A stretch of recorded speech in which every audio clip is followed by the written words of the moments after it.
All right, so here we're doing a single pickup stick pattern, so we do not need two for this one. And what we do for this one is quite simple. We put our heddle in the down position, and we pick up every other thread. So it's down one, up one, down one, up one, down one, up one, all the way to the end. Now, the start of the pattern is quite simply go to the up shed,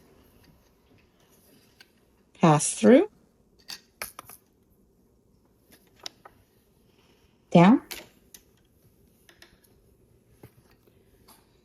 down shed, pass through,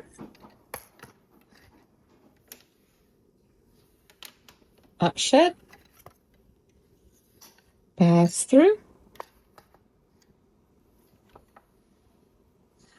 neutral, turn stick, pass through. Now this is where the pattern repeats. So we're going to go ahead and go beat down, up shed,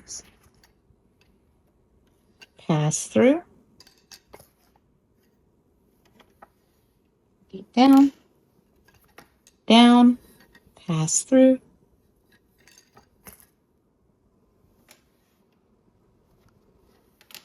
up thread, pass through, down, neutral, turn, pass through.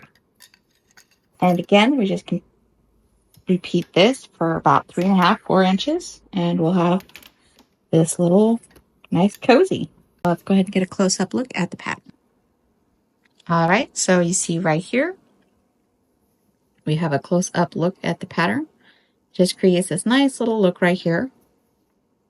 So if it has this like little dot look, you're doing it right. Just keep going for the distance that you want and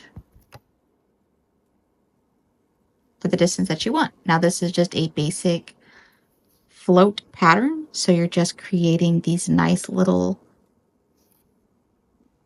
warp floats right here. So you can see up here more easily how it's passed over 3 threads instead of 1, because we've picked up where it would normally go ahead and stay down. So doing that process has caused it to create a weft facing float, and we'll go ahead and keep going. Weft facing float, and in next week we will do one that has a weft and warp facing float for our pickup pattern.